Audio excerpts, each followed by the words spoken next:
ये एपिसोड भी स्टार्ट होता है बिल्कुल उसी सीन से जहां पर लुओ फैंग एक खतरनाक स्पेस ट्रैप से जिंदा बच निकलने के बाद फौरन से बोलन को ढूंढने के लिए चल पड़ता है, ये सोचते हुए कि कहीं उसके साथ भी ऐसा ही कुछ ना हो गया हो। जहां हम देखते हैं कि जैसे लुओ फैंग तेजी के साथ बोलन की लास्ट लोकेशन पर पहुंचता है तो उसे वहां पर बोलन तो नहीं मिलता, लेकिन फैंटम जिलास खड़ा हुआ नजर आता है जो जरा भी मूवमेंट नहीं कर रहा था। फैंग उसके पास जाता है और उससे पूछता है, जेलास तुम्हें क्या हुआ है? फैंग फैंटम जिलास की बॉडी के ऊपर ध्यान नहीं देता क्योंकि जिस तरफ वो देख रहा था फैंग भी उसी तरफ देख रहा होता है कि आखिर वहां ऐसा क्या है। और उस तरफ देखने पर जब फैंग को कुछ भी अजीब नजर नहीं आता तो वो फैंटम जिलास के नजदीक पहुंचकर उसके कंधे पर हाथ रखते हुए कहता है, जिलास क्या देख रहे हो? पर फैंग के उसके कंधे पर हाथ रखते ही फैंटम जिलास की बॉडी आगे की तरफ गिर पड़ती है और फैंग को नजर आता है कि इसकी बॉडी के अंदर तो एक होल हुआ है, जो देखकर फैंग हैरान हो जाता है। तभी वो आता भी जल्दी से बाहर आ जाती है और जेलास की बॉडी को स्कैन करके देखने लगती है कि आखिर इसके साथ हुआ क्या। फैंग जेलास के नजदीक जाकर बैठ जाता है और उसे चेक करते हुए कहता है, बबाता इसके वाइटल सिग्नल्स तो खत्म हो चुके हैं, यानी कि ये मर चुका है।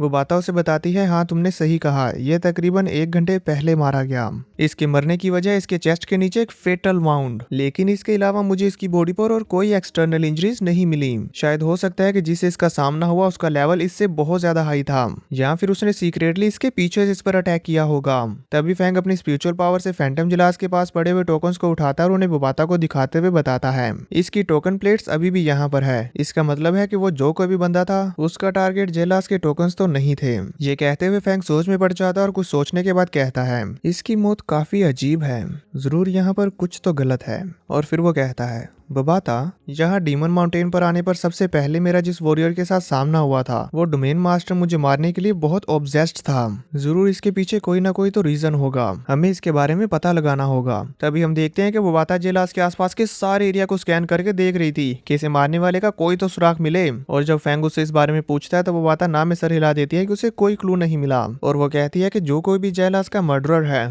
उसने क्राइम सीन को बहुत ही क्लीनली संभाला है।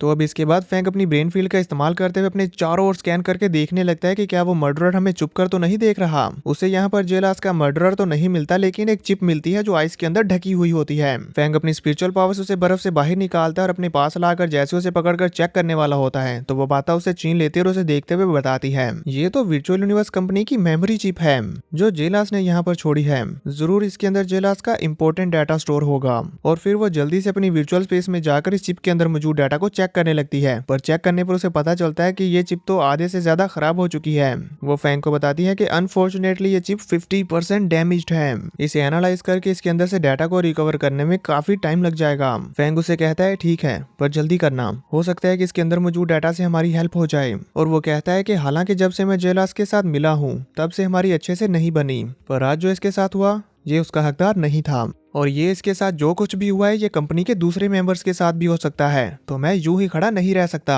मुझे इसकी डेथ की वजह पता करनी होगी, जिसके साथ साथ मुझे बोलन के ट्रेसेस भी मिल जाएंगे। इसीलिए अब मैं हर चीज की अच्छे से छानबीन करूंगा। वो अभी ये बोल ही रहा होता है कि तभी बबाता उसे चौंकते हुए कहती है, लुओ फैंग तुम्हारे सामने 19 किलोमीटर की दूरी पर एक 9th लेवल डोमेन मास्टर बड़ी तेजी के साथ इसी तरफ आ रहा है।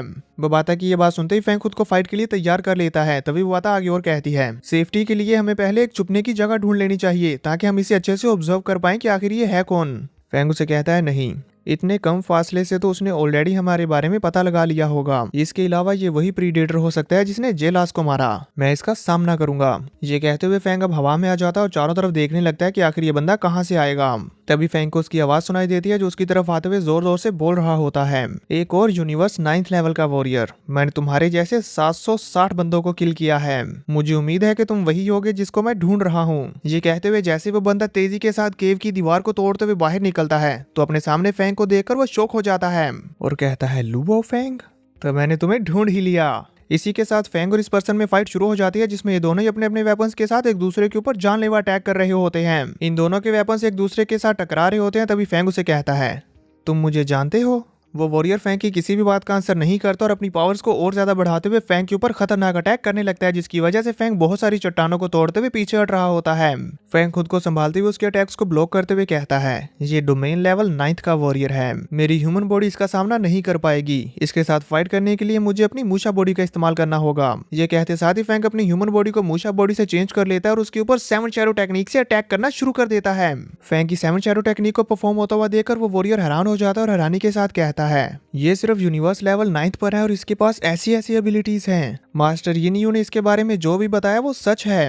वो ये सोच रहा होता है कि तभी हमें देखने को मिलता है कि फैंग ने अपनी 7 शैडो टेक्निक से इसके ऊपर लगातार चारों तरफ से अटैक करते हुए इसे बहुत ही बुरी तरह से इंजर्ड कर दिया है और फिर वो अपनी इस टेक्निक का फाइनल ब्लो करते हुए इसे जान से मारने ही वाला होता है कि तभी ये बंदा अपने वेपन्स का इस्तेमाल करते हुए उसे ब्लॉक कर लेता है। भले ही वो फैंग के इस अटैक को ब्लॉक करने में कामयाब हो गया, लेकिन इसके इम्पैक्ट से वो जमीन पर जाकर लगता है और बहुत बुरी तरह से घायल हो जाता है। और फिर जब वो खुद को संभाल रहा होता है तो हमें देखने को मिलता है कि वो तो अपने पैरों पर भी खड़ा नहीं हो पाता, बल्कि अपने वेपन के सहारे खड़ा होता है और उसके मुंह से भी ब्लीडिंग हो रही थी।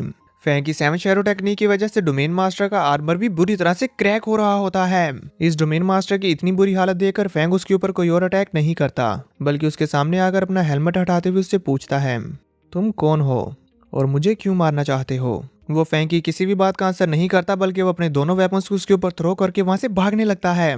फैंग उसके इन दोनों वेपन्स को अपने स्मॉल फ्लाइंग नाइफ का इस्तेमाल करते हुए डिफ्लेक्ट कर देता है और उससे कहता है, तुम यहाँ से भागना चाहते हो। और फिर फैंग उसे पकड़ने के लिए अपनी क्लाउड ड्रॉपिंग वाइन्स को रिलीज कर देता है, जो तेजी के साथ उस डोमेन मास्टर का पीछा करने लगती है। और अब जैसे ही वो डोमेन मास्टर के चंगुल में फंसने ही वाला होता है, तभी वो अपनी स्टोरेज रिंग से एक लेजर बीम वेपन निकालता है। उस लेजर बीम वेपन को निकलते हुए देखकर वो बाता फैंग से कहती है, जल्दी यहाँ से भागो। और यहाँ ये कहते हुए वो बाता कितनी ज्यादा डरी हुई थी ये तो हम स्क्रीन पर देख ही सकते हैं। वो बताती है कि ये E9 लेजर वेपन है जिसकी एनर्जी को चार्ज होने में सिर्फ 0.1 सेकंड लगता है। ये एक शॉट में वर्ल्ड मास्टर को किल कर सकती है। उसकी ये बात सुनकर फैंग, जो कि उस डोमेन मास्टर का पीछा कर रहा होता है, वो भी शॉक हो जाता है। इसी के साथ यहाँ पर सब कुछ स्लो मोशन में हो जाता है और फैंग कहता है, बुरा हुआ क्लाउड ड्रॉपिंग वाइन के पास इतना टाइम नहीं है कि वो इस वेपन को सीज कर सके और मेरी मूशा बॉडी इस लेजर के अटैक की स्पीड को कम्पीट नहीं कर सकती। अब मुझे क्या करना चाहिए। फैंग अभी इतना सोच रहा होता है कि तभी इतने में उस डोमेन मास्टर का लेजर वेपन चार्ज हो चुका होता है, जिसे वो इविल स्माइल के साथ फैंग के ऊपर शूट करते हुए कहता है, मरो। फैंग की क्लाउड ड्रॉपिंग वाइन उसे चारों तरफ से कवर करते हुए इस अटैक से प्रोटेक्ट करने में लग जाती है कि तभी इतने में ही सीन कट हो जाता है और हमें दिखाया जाता है दोबारा से 10,000 स्टार टेम्पल का सीन, जो असल में इस डोमेन मास्टर का फ्लैशबैक है। यहाँ लॉर्ड यिंगजू हाउ उनके सामने जो 6 लोग खड़े हुए हैं, जिनमें 3 वर्ल्ड मास्टर्स हैं, उन वर्ल्ड मास्टर से कहती हैं, तुम तीनों वर्ल्ड मास्टर्स आसानी से अपने टारगेट को किल कर सकते हो, लेकिन तुम तीनों डोमेन मास्टर्स उसके हाथों से आसानी से मारे जा सकते हो। ये सुनकर वो तीनों शॉक तो हो जाते हैं, लेकिन उनका लीडर कहता है, मास्टर डोंट वरी, हम डेफिनेटली उस लुओ फैंग को किल करेंगे, फिर चाहे इसके लिए हमें अपनी जान ही दांव पर क्यों ना लगानी पड़े। तभी लॉर्ड यिंगजू हाउ अपनी स्टोरेज रिंग से एक लेजर वेपन निकालती है, जिसका नमूना हमने थोड़ी देर पहले देखा है। वो इसे दिखाते हुए इन तीनों वॉरियर से कहती है, ये एक E9 लेजर वेपन है। इसको अटैक के लिए रेडी होने में एनर्जी स्टोर करने में सिर्फ 0.1 सेकंड लगता है और इसके एक एनर्जी चार्ज में तुम लोग 9 शॉट्स ले सकते हो। इसका एक shot 9th level world master को किल कर सकता है। ये कहते हुए वो इन सभी वॉरियर्स को इसका एक नमूना भी दिखाती है। जैसे वो इस लेजर वेपन का एक शूट यूनिवर्स में मौजूद एक स्पेसशिप के ऊपर करती है, तो वो स्पेसशिप एक ही पल में डिस्ट्रॉय होकर टुकड़े टुकड़े हो जाता है। इस वेपन की इतनी ज्यादा डिस्ट्रक्टिव पावर्स को देखकर तो वर्ल्ड मास्टर वो की भी थर-थर कांपने लगते हैं और वो डोमेन मास्टर्स भी ये देखकर शॉक हो जाते हैं। इसके बाद लॉर्ड यिंगजू हाउ 3 लेजर वेपन्स इन तीनों डोमेन मास्टर्स को देते हुए कहती हैं, तुम तीनों सिर्फ डोमेन मास्टर लेवल के वॉरियर्स हो, इसलिए वो लुओ फैंग तुम्हें सीरियसली नहीं लेगा, इसलिए तुम उसकी इस लापरवाही का फायदा उठाते हुए उसे इंस्टेंटली किल कर देना, मुझे डिसअपॉइंट मत करना, अगर किया तो। ये बोलकर वो अपनी पावर्स का एक नमूना उन वॉरियर्स को दिखाती हैं, जिसे देखकर वो बहुत ज्यादा डर जाते हैं और उनके सामने झुकते हुए कहते हैं, मास्टर यिंगजू हाउ, आप फिक्र ना करें, हम उसे खत्म कर कर ही आएंगे। ये सुनकर लॉर्ड यिंगजू हाउ भी खुश हो जाती है और इसी के साथ सीन चेंज हो जाता है और हमें दिखाया जाता है यहाँ रियल टाइम का व्यू, जहाँ हमें देखने को मिलता है कि लुओ फैंग ने इस E9 लेजर बीम के वेपन के अटैक का सामना करने के लिए अपने ब्लड लुओ कॉन्टिनेंट ले जाने वाले स्पेसशिप को अपने सामने करते हुए एज अ शील्ड इस्तेमाल करना शुरू कर दिया था, जिसकी हेल्प से फैंग इस लेजर बीम के अटैक को ब्लॉक करने में कामयाब तो हो पा रहा होता है, लेकिन इसका इम्पैक्ट इतना ज्यादा होता है कि फैंग इसके साथ ही दूर धकेला जा रहा था, जिसकी वजह से उसे बहुत ही ज्यादा तकलीफ हो रही होती है। इस अटैक को ब्लॉक करते साथ साथ फैंग अपने मन में बोल रहा होता है, खुशकिस्मती से रोबोट क्लैन के इस एयरक्राफ्ट की चौड़ाई 1000 मीटर से ज्यादा है और इस एयरक्राफ्ट की बॉडी का मेटल डैमेज होने के बाद कंटिन्यूसली अपने आप को रिपेयर करता रहता है। हालांकि मैं इस एयरक्राफ्ट की हेल्प से इस लेजर बीम के अटैक को ब्लॉक कर पा रहा हूं, लेकिन फिर भी मेरी ह्यूमन बॉडी इसके इम्पैक्ट के शॉक से खुद को नहीं बचा सकती। ये कहते हुए फैंग अपनी ह्यूमन बॉडी के साथ साथ अपनी मूशा बॉडी का भी इस्तेमाल करने लगता है, जिसे वो साइज में बड़ा कर लेता है और इस एयरक्राफ्ट के ऊपर उस लेजर बीम के अटैक का जितना भी इम्पैक्ट पड़ रहा होता है उसे कम करने की कोशिश करने लगता है। लेकिन इसके बावजूद भी उसकी ह्यूमन बॉडी के ऊपर बहुत ही ज्यादा डैमेज पहुंच रहा होता है, तो वो अपने गोल्डन और बेहमूद की पावर्स का इस्तेमाल करने लगता है और साथ ही साथ क्लाउड ड्रॉपिंग वाइन्स भी उसकी ह्यूमन बॉडी को प्रोटेक्ट कर रही थी। लेकिन फिर भी इस अटैक के सिर्फ इम्पैक्ट का सामना करने में ही फैंग की दोनों बॉडीज की चीखें निकल रही होती हैं और इसकी इन्हीं चीखों के साथ ये एपिसोड यहीं पर खत्म हो जाता है। तो देखेंगे नेक्स्ट एपिसोड में कि क्या फैंग इस अटैक से खुद को बचा पाएगा।